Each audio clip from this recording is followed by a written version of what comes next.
Silent. আমার লাইফের first অ্যাওয়ার্ডটাই পাই সিজেএফপি থেকে ব্যাক টু 2020-তে। আর তখন কোভিডের জন্য কোনো শো হয় নাই, বাট দ্য ফার্স্ট মানে I miss that show and আমাকে গিয়ে বাসায় গিয়ে আমাকে অ্যাওয়ার্ডটা দিয়ে এসেছিলো, যেহেতু কোভিড ছিল তো ওর জন্য কোনো অ্যাওয়ার্ড ফাংশন হয় নাই। আর তারপর আসলে সিজেএফবির প্রোগ্রামে কখনই আসা হয় নাই, এর আগেও যতবারই আমি নিমন্ত্রণপত্র পেয়েছি আসি নাই সামহাও। তো এবার ফার্স্ট টাইম সিজেএফবি অ্যাওয়ার্ডে আসলাম, আপনাদের সবার সাথে দেখা হবে, এই জন্য ভালো লাগছে, খুব ভালো লাগছে। আমার তো পারফরমেন্স এবার নেই, বাট ইনশাল্লাহ হোপফুলি সামনের বছর হয়তো দেখা যাবে। আমি আসলে অনেক অ্যাওয়ার্ড শোতেই যাই না, আমি মোস্ট অফ দ্য টাইম একটু মানে আই ডোন্ট নো কেন যেন অ্যাওয়ার্ড শোগুলোতে আমার খুব একটা যেতে ইচ্ছা করে না, তো এটা আই ডোন্ট নো কেন। হয়তো নমিনেশন যেখানে পাই সেখানে যাই। আমি এর আগে যেটা হয়েছে সিজেএফবি, যেটা আমি বললাম যে আমি ফার্স্ট অ্যাওয়ার্ড সিজেএফবির সেকেন্ড অ্যাওয়ার্ড পেয়েছিলাম আগস্ট 14-র জন্য, চ্যানেল আই থেকে যেটা দেওয়া হয়।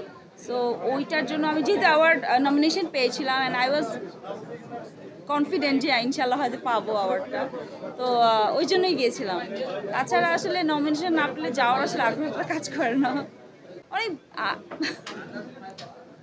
গ্রহণযোগ্যতা আমি জানি না, যখন যেই অ্যাওয়ার্ড পাই আমি শিওর যারা অ্যাওয়ার্ড দিচ্ছেন বিবেচনা করে বা অনেক কিছু চিন্তাভাবনা করেই দিচ্ছেন।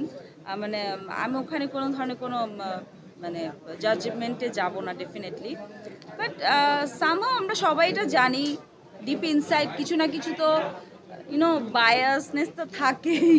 তো এটা হয়তো বা সব ক্যাটাগরিতে থাকে না, দু একটা ক্যাটাগরিতে হয়তো বা থাকলেও থাকতে পারে।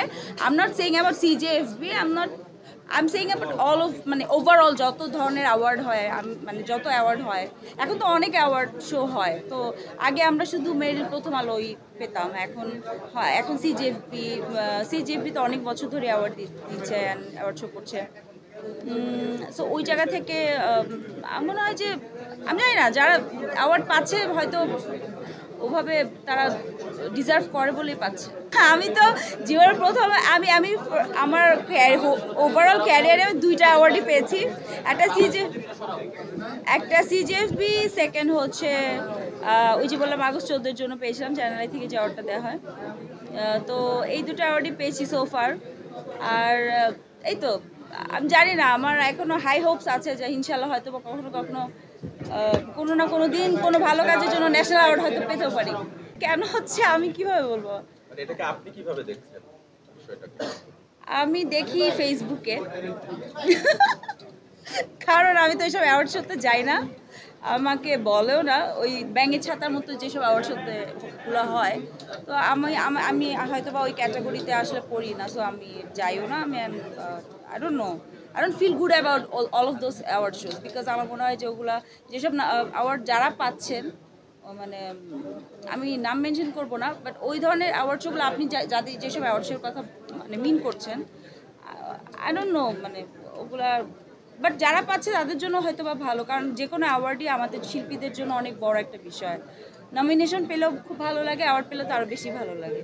ইনশাআল্লাহ হয়তো বা কাজ পাবেন। আমার তো মোটামুটি এখন রেগুলার বেসিসে কাজ মানে অন এয়ার যাচ্ছে বা বের হচ্ছে, আলহামদুলিল্লাহ বেশ ভালোই সময় যাচ্ছে। 2024 আমার জন্য খুব অসম্ভব ভালো একটা বছর ছিল, হোপফুলি 2025ও ভালো একটা বছর সামনে আসতে যাচ্ছে, অ্যান্ড ভালো কিছু কাজের কথা হচ্ছে। নাটক নিয়ে মোস্টলি এখন ব্যস্ত, আর একটা ওয়েব সিরিজের কথা হচ্ছে, ইনশাআল্লাহ খুব শীঘ্রই আমি হয়তো জানতে পারবো ফাইনালি।